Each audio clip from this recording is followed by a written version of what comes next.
all those people who've just started out, gotten initiated into studying commerce, or they are studying economics, being from the humanities stream, may find it technical to understand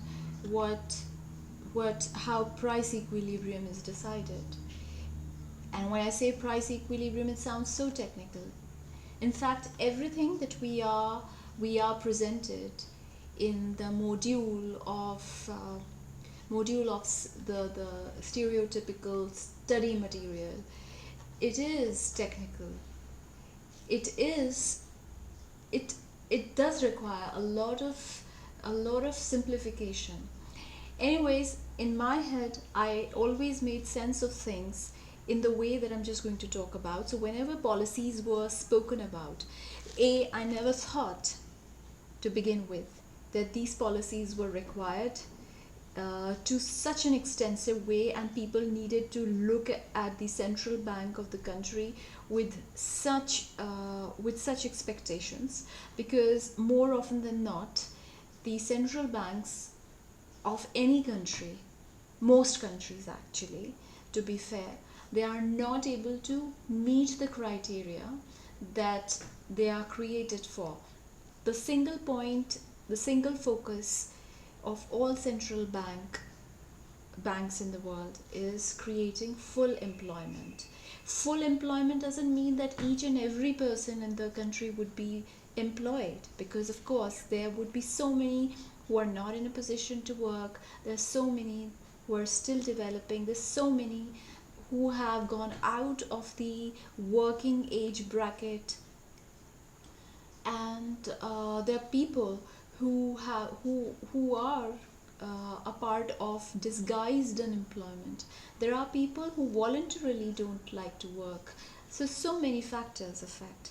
So coming back to the point, if at all we move ahead for once we shut our eyes towards whether the central banks are able to meet their aim, the single goal, just from the point of view of articulation of these policies, here is one thing. Here is one simple fact that you need to remember, that in all cases, whether on an individual level or on a family level or on a national level, there's only one rule that works for creation of wealth, for creation of value, of things that you earn. And here it is.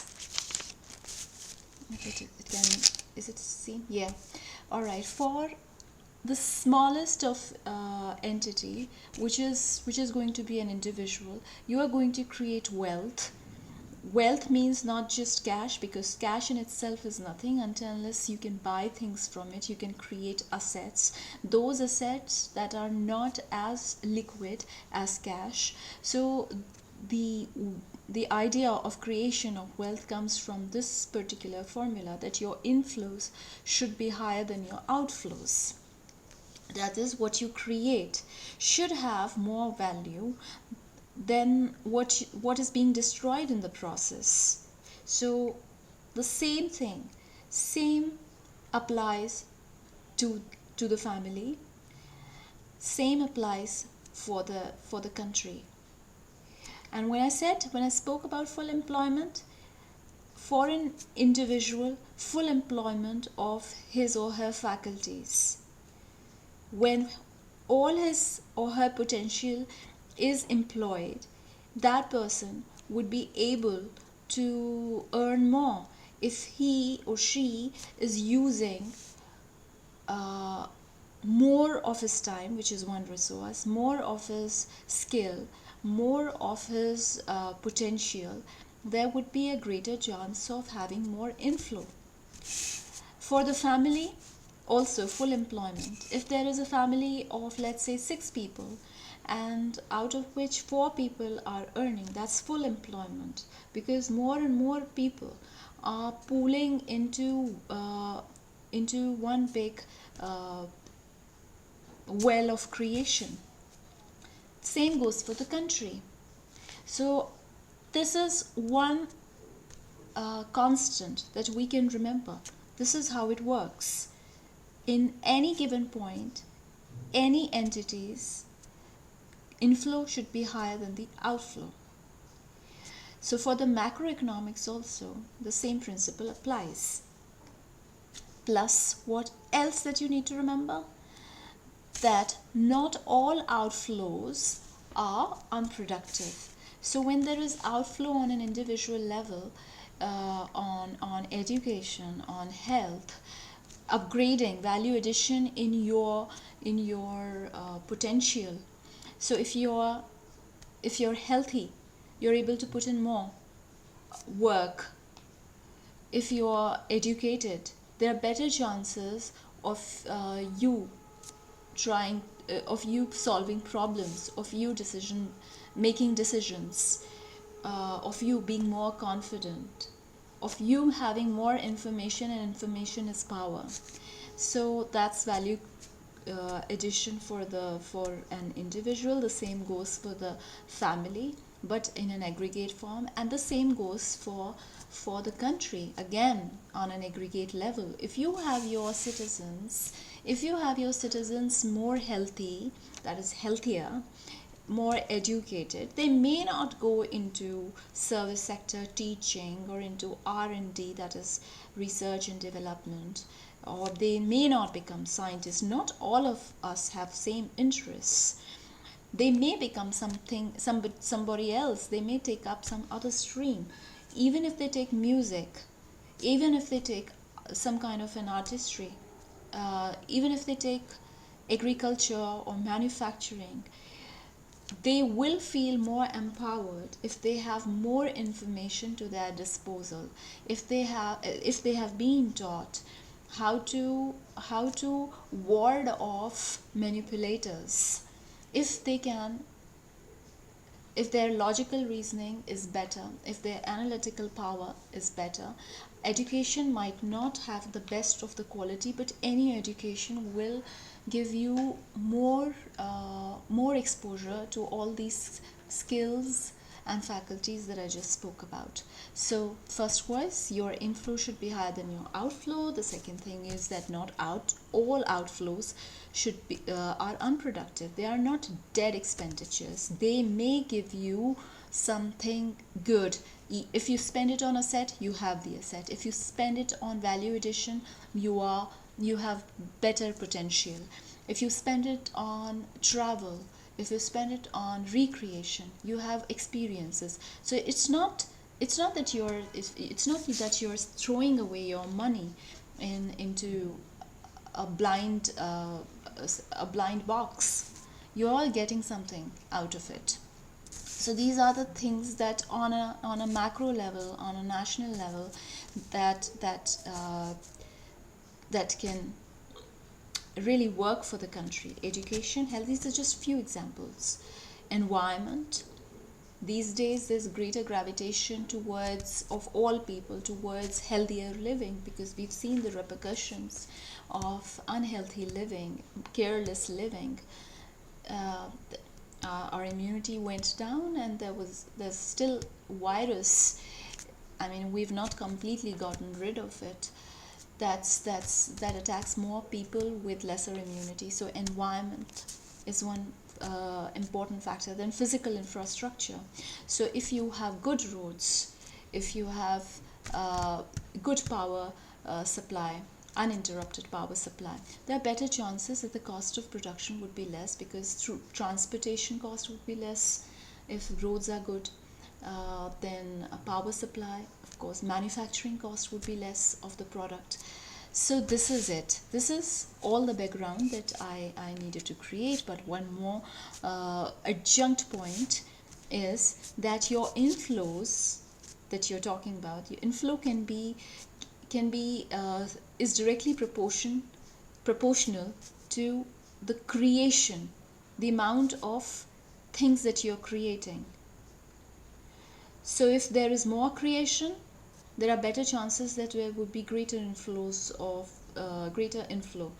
of liquidity or things in kind. Okay, and when there's more creation, of course, there's going to be full employment of the resources, because creation of certain things, creation of anything actually, requires certain factors of production or resources. When those resources are required, the demand for it goes up. So full employment in turn depends on demand. How much are those resources demanded, and how much are they supplied?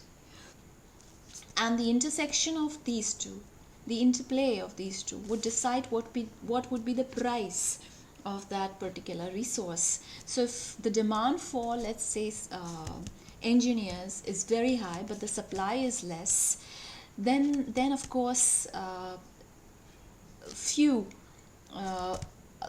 lot of money would chase a few people who are engineers, and therefore their salaries would be higher. So therefore, once it was said that people working at top management, they are getting disproportionately large salary, because such people are less in our country. So there should have been a cue enough that more of such entrepreneurs should be promoted, as in that the background should be conducive, that more and more of such people come into the employment zone, so that there is not such inequality of salaries. Moving on. So now you know it is the demand and supply of resources that would decide the price of that resource. All right. Now, on a national level, before I move on, so the price of that particular resource would decide how much you as a resource would earn.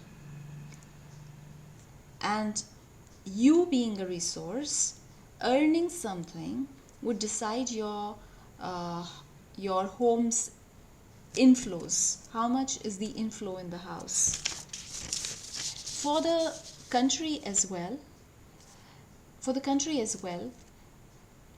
the demand and supply would decide how much will be the price of resources on an aggregate level be, and on the basis of that, wherever there is an intersection of these two factors, that would decide the price equilibrium. Though I don't believe in all macro level, I mean I do believe, there is nothing to disbelieve in these macro level theories and tools for calculation, because it's very hard to convert them for use on a smaller scale. For example, how would you know what the supply is for your factory unless you have complete data? And how would you know how the manufacturing unit is, industry on the whole doing? You need to have a lot of data which are not available. For example, marginal rate of technical substitution. How much is the substitutability of capital for labor and labor for capital? That can be found only if you have good dependable data. When you're operating on a very tiny or small scale, then it is very difficult to find things out through these tools. Anyways, so aggregate demand. So far, we again need to know the demand and supply, so that their intersection would tell us what the price is, and the prices of things will actually decide what the inflow is. So for the country, how is aggregate demand created? The central banks usually try to create demand. They create demand, first of all, to create an impression in the country for the population that something major is going on. we are doing something. Because in any case, even before central banks, I guess it was Alexander Hamilton who's considered the father of modern banking. It's the British style of banking which is going on in the world. I may have I think I remember his name correctly. Anyways, so how do you raise the aggregate demand for resources? There are two policies: fiscal policy, monetary policy. So what is fiscal policy? Fiscal policy is when the commission or the taxes that the government takes for allowing you to work, that they reduce. They reduce that commission so that you have more disposable income. So what happens if you have more, if you're taking home more of your salary, there are more inflows, there's going to be a better chance of you spending more. When you spend more, you create demand. All right. The second tool in the fiscal policy, these two are completely, monetary and fiscal policy, they're completely for creating aggregate demand. Aggregate demand as in the spending is more, or spending is at least balanced if it is too less. So either you can reduce the tax, or you can and of course all of these factors can take place simultaneously. You can reduce the tax, you can increase the government spending, that is the taxes that you give and the money, that the fund that's created, government spends it on creating infrastructure, physical infrastructure, roads, bridges, etc., etc., and they employ people for the construction of it and for in the administration, for the operation of these things. So a lot of employment is created. When employment is created, those people spend, and when they spend, aggregate demand increases. Then is transfer payment. Here the government transfers amount without actually having any service in return. It could be in R&D, it could be in social benefits or welfare activities like supporting the senior citizens, supporting education of children who can't provide, whose parents cannot educate them. So all these things, so it's transfer payments in that. Yeah. Then monetary policy, interest rates. If the bank is giving you loan at a high interest rate, you would not like to take it. You would like to take loans that are given to you at a lower interest rate, so that the investments in the country rises, and when it rises, you employ more people. When you employ more people, again the aggregate demand increases. Another way of increasing money in the system is by printing more money supply. And then if the interest rates are also low, the investments are going to be high. If the money supply is also high, this is going to be an expansionary policy. Then of course, again, that's going to increase the inflation. Inflation could be curbed through increasing the interest rates again. So that is how it functions. But in the process, if the interest rates are less and money supply is more, what happens? It affects the exchange rate of the currency in the foreign markets. There's too much rupees in the system, so money, rupee would be devalued. It would lose its value, and when it loses its value, it would be able to depreciate, and when it depreciates, exporters are benefited and importers, they lose out. What about the aggregate supply?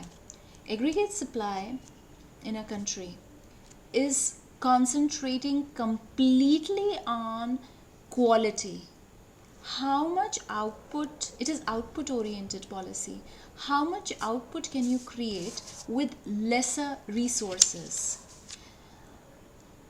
Because it is not enough for a country to just increase the demand.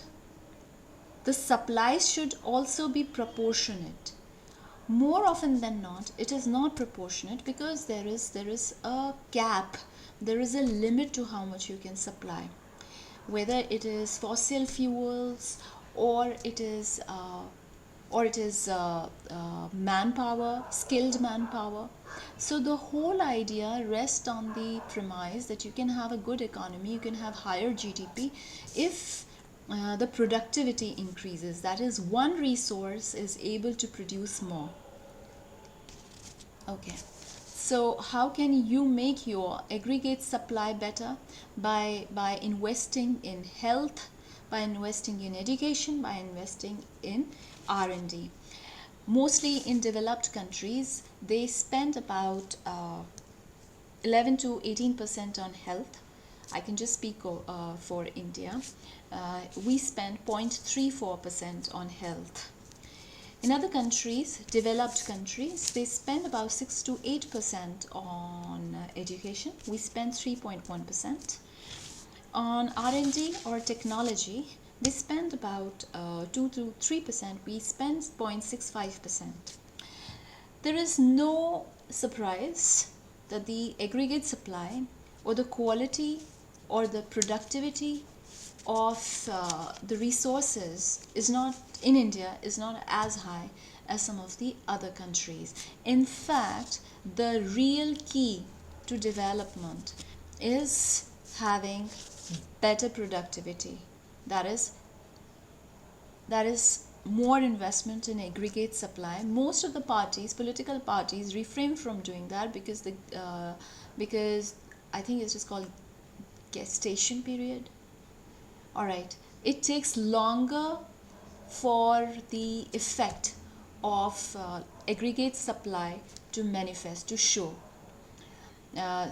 So since it is everything is affected by, it's all electoral politics, so they don't like to spend as much on long term development, which investment in aggregate supply could provide, which investment in raising your productivity could provide.